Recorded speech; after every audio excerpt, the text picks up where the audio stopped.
Hi friends, welcome back to our YouTube channel.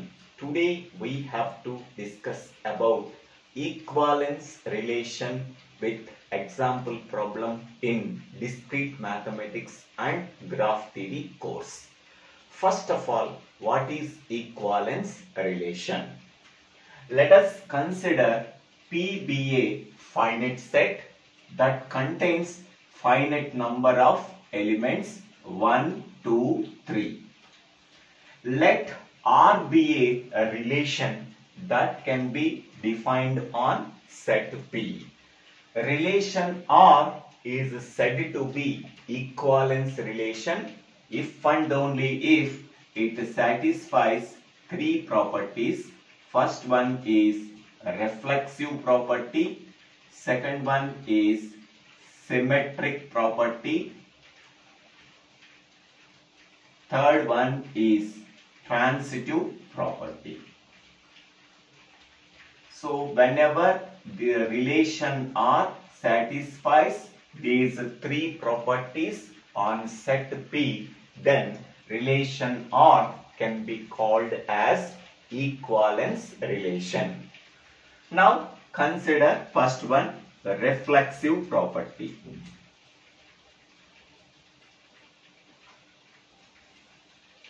A relation R on set P is said to be reflexive if and only if it satisfies this condition: small a comma small a belongs to R for all small a belongs to set P.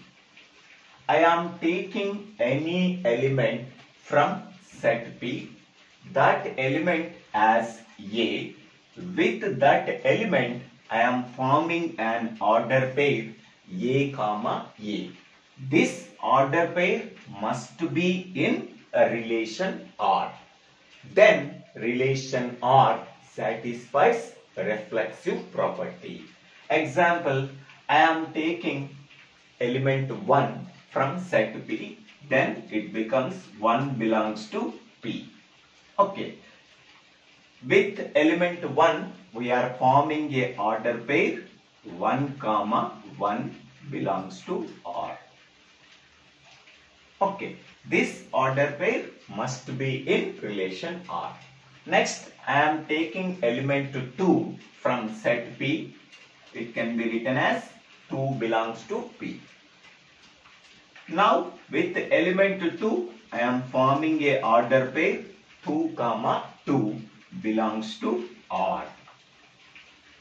Next, I am taking element 3 from set P, that is 3 belongs to P. With element 3, I am forming a order pair 3 comma 3 must be in relation R. Then, relation R satisfies reflexive property. Next, we can go for symmetric property.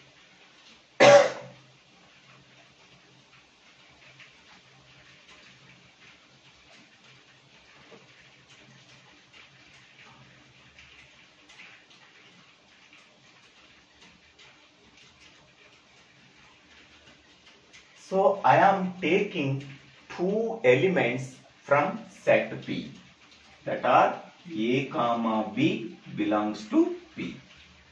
With that two elements, I am forming the order pair if A comma B belongs to R, then B comma A also belongs to R.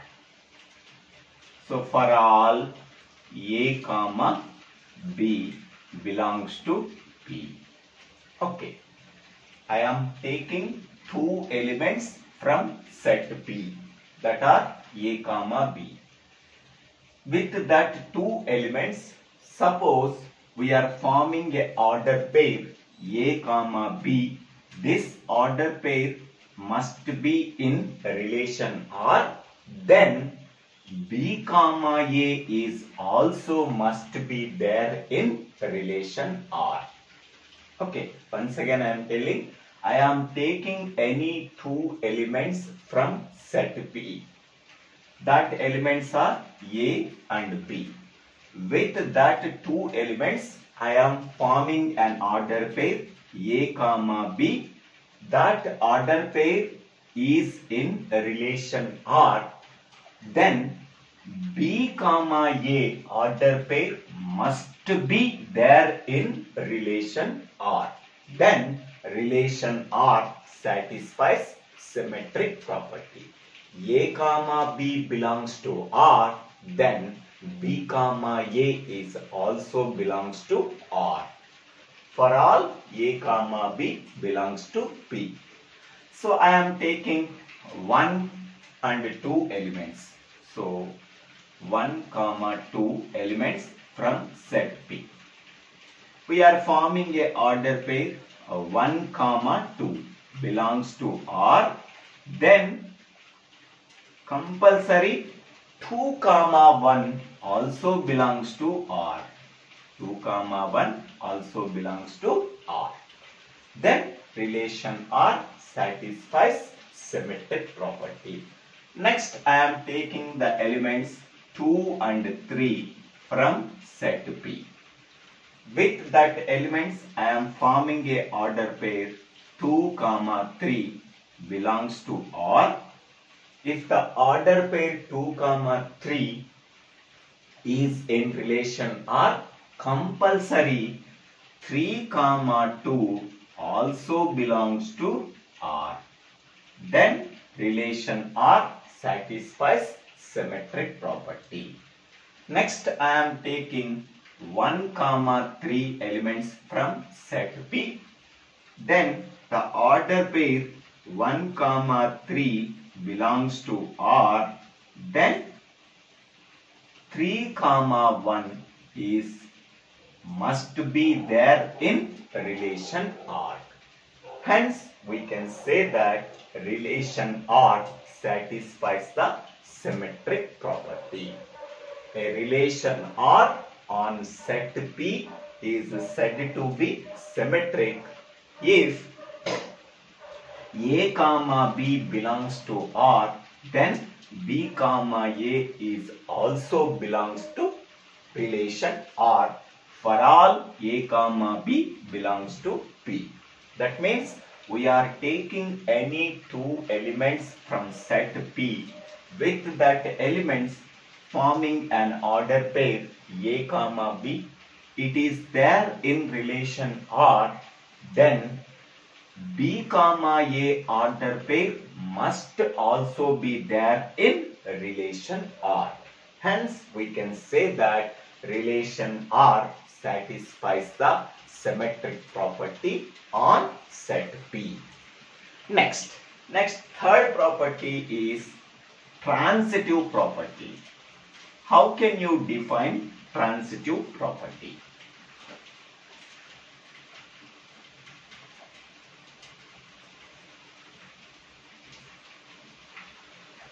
A relation R on set P is said to be transitive if A comma B belongs to R, B comma C belongs to R, then A comma C belongs to R for all A comma B comma C belongs to P. That means we are taking any three elements from set P. We are forming the order pairs A comma B. Order pair is in relation R. B comma C order pair is in relation R. Then A comma C order pair must be there in relation R. Then relation R satisfies transitive property on set P. For example, I am taking these three elements. Okay. If 1 comma 2 belongs to R, next one 2 comma 3 belongs to R, then automatically 1 comma 3 belongs to R. So for all 1 comma 2 comma 3 belongs to P. Okay. So if 1 comma 2, I am taking 3 elements from set P, 1, 2, 3. With 2 elements, I am forming the order pair 1 comma 2 is there in relation R, and another order pair 2 comma 3 is in relation R. Then automatically from these two order pairs, we are getting the new order pair 1 comma 3 must be there in relation R. Then relation R satisfies the transitive property. Next, I am taking one more example. So let 1 comma 3 belongs to R, then 3 comma 2 belongs to R. So 1 comma 3 belongs to R, next 3 comma 2 belongs to R. From these two order pairs, what is the new order pairs we are getting? So 1 comma 3, 3 comma 2, 1 comma 2. So 1 comma 2 must be there in relation R for all 1 comma 2 comma 3 belongs to P. Okay, whenever this condition is satisfied by the relation R on set P, then relation R is said to be satisfying the transitive property on set P. Whenever relation R satisfies reflexive property, symmetric property, transitive property on set P, hence we can say that relation R is called as an equivalence relation. Okay. Whatever I am explaining is that that can be right here. One more point is equivalence relation can be denoted by using this symbol. Okay. Next, we can go for one example problem on equivalence relation.